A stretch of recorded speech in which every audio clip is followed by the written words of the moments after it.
because, you're always on to, whatever the next thing is or what's the most, sustainable, part of it. And then, when you don't get something or a contract, I can't say how many times, there's been a project or something that I've been up for, something may have happened with someone and, or some sort of, thing that I was really excited about maybe, and it didn't happen.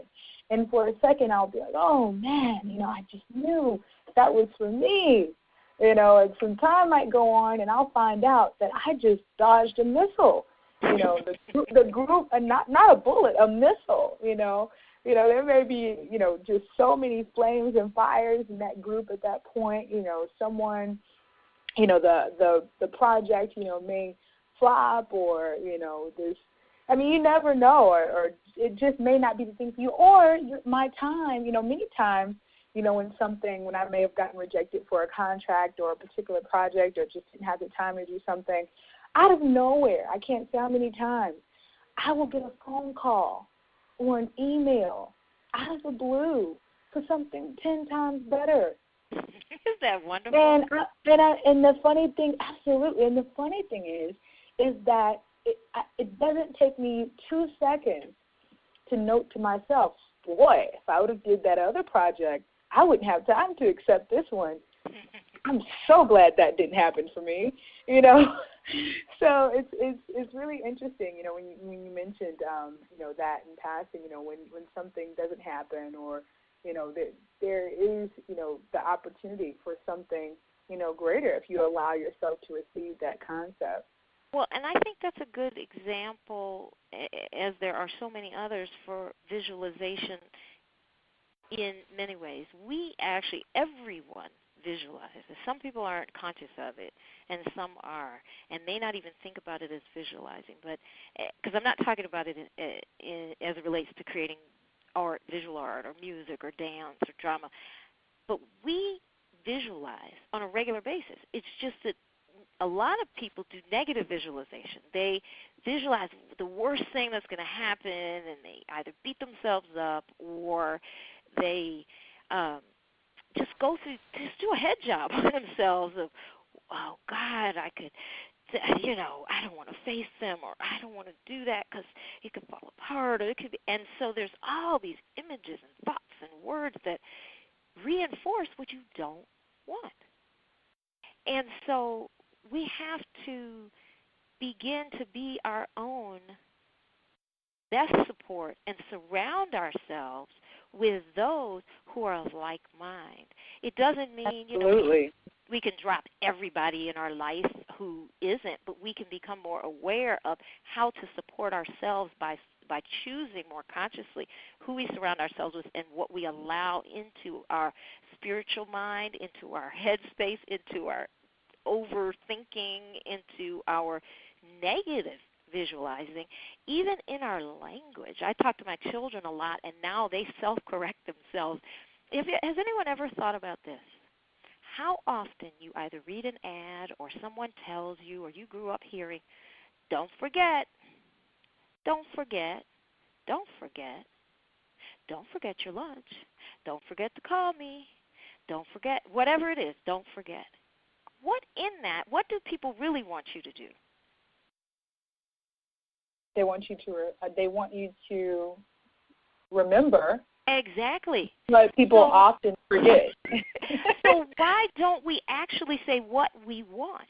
That's the other part of visualizing. We have to, either through visual images and the language and the words that we bring to it, we have to actually speak what we want and realize when we're speaking what we don't want. So if what I want you to do is remember, I need to say remember.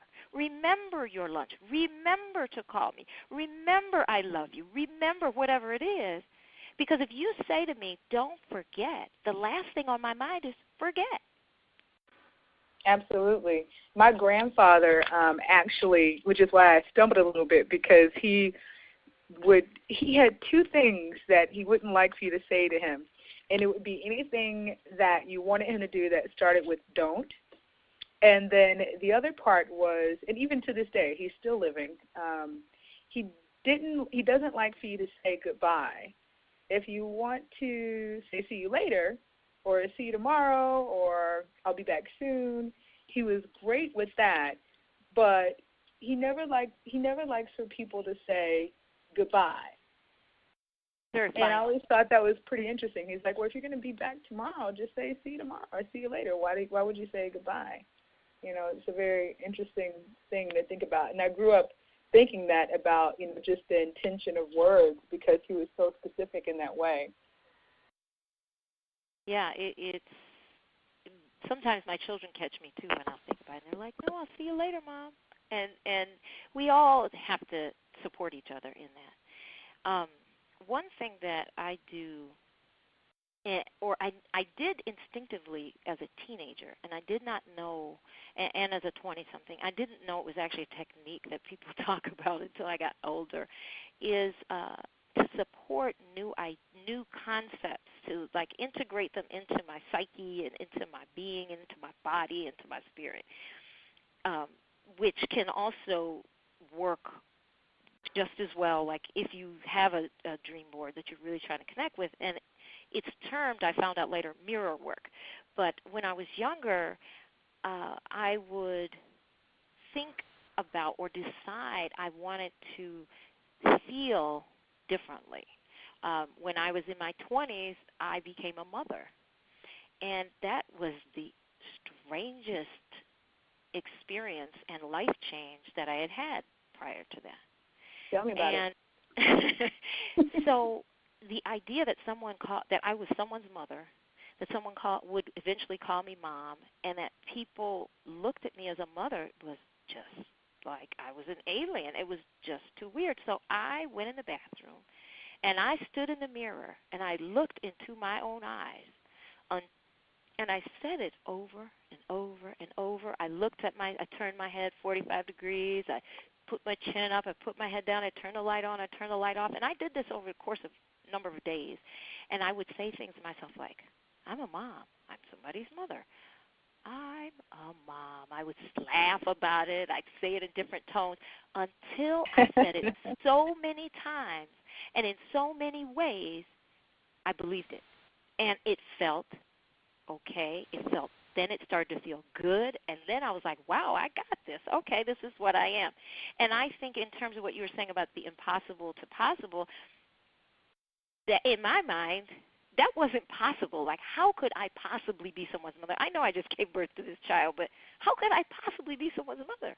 It was real, yet I couldn't accept it. And so sometimes these new ideas and these new intentions and these new paths and these dreams that perhaps we're trying to reclaim or new ones that we want to create, we have to get in a space not only to receive it and to believe it, but to feel it and feel good about it.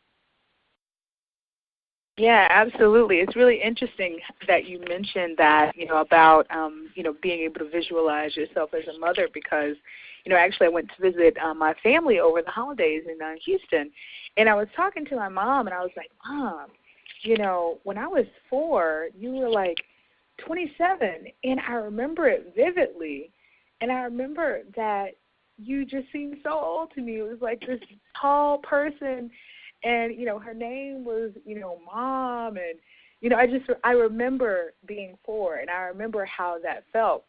And, getting into my late 20s, I was like, that wasn't old.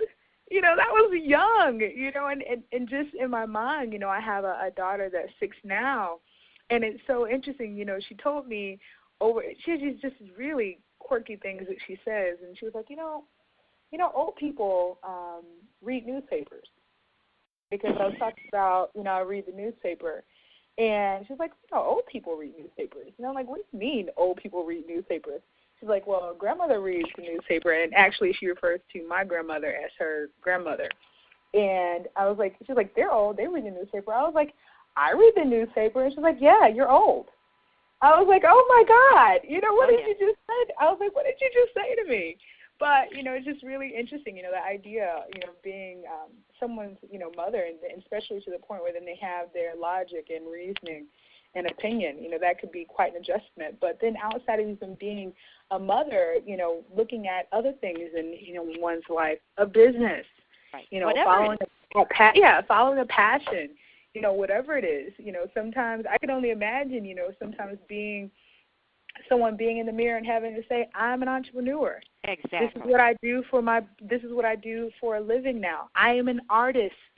But not only I am an artist, I would add to that, I am a thriving artist, or I am a wealthy artist, or I am a successful artist. That is not, and it doesn't have to be art. It could be anything. Absolutely. We have to believe it. And we have to not just believe it on the surface because I can write it down on paper. We have to feel it in our being and know that we deserve it and that it feels, as Abraham might say, delicious. It really feels fantastic, because then you're going to look for it. You're going to want it. You're going to pay attention, and all the synchronicity is going to become just mind-blowing. Absolutely, and you'll feel like you'll deserve it. And you touched on something that I think is, definitely important. I mean, it's been said, but it can't be, I think, more relevant than in this conversation. The idea of having or creating your own best support system. And actually, we had Kiela Upton on the line talking about, natural beauty and, beauty within a couple of days ago. And one of the things she mentioned is about Shemsu-t having her creating a haven around her. And, whenever someone, not even looking to change their lives, using the word change, but, anytime there is an idea or, you're looking to, evolve or just continue or maintain, it's so important to, I would say again, protect yourself and your dreams and, all of those ideas, as if it were a child, and surrounding yourself, with a great support system, or just being mindful of the type of dialogue that you allow, to be in your space is a big part of it. I think if that makes sense at all, because, there's so many people that are doing or are looking to do certain things, but the people that they keep around them, or, just the energy that's in their space is so contradictory to what they want to achieve. I think sometimes it may make it 10 times harder, Absolutely, it does. It does. You really have to. It's your world. I mean, really, and you get to literally. Yes, we each get to create it how we want it when we finally understand that permission thing. It's not. I don't need to get permission from someone else, and I definitely don't need to know the opinions of those who don't support. They can have whatever opinions they want, but I don't need to engage with them. It doesn't make them any less important to who they are, but it's not valuable to me. And so when we want to really create something in our life, in particular if it's really different than what you've done before, that mirror work is incredible, because what it has done for me in the past is it has allowed me to be unshakable in my belief and in my knowing deep in my soul that I am that I am worthy of it, and that I am valuable relative to whatever that thing is, and that it is me. Because if like you used the example of entrepreneurs, if you've never been an entrepreneur, that's new. And you may think, wow, that's so foreign, it's not me. Well, yes, it is, if that's what you decide. Absolutely. Because you get to make the decision. Right now, and that's the thing also, the beautiful thing about, life in general, I wouldn't just say being an entrepreneur, but being, human, is that, and actually, I think sometimes that could be the most exhausting part, but it's the most liberating part also, is having the freedom of choice, but then also the need for, self-evaluation, not just, being self-critical, but if you self-evaluate on a regular basis, being able to recalibrate whenever you need to, or being able to make a change. I can't remember who it was, but I remember I heard someone speak not too long ago. I think I was at a conference, and I remember them saying, if you honestly wake up in the morning and you do not like what you do for a living, if you wake up every day and it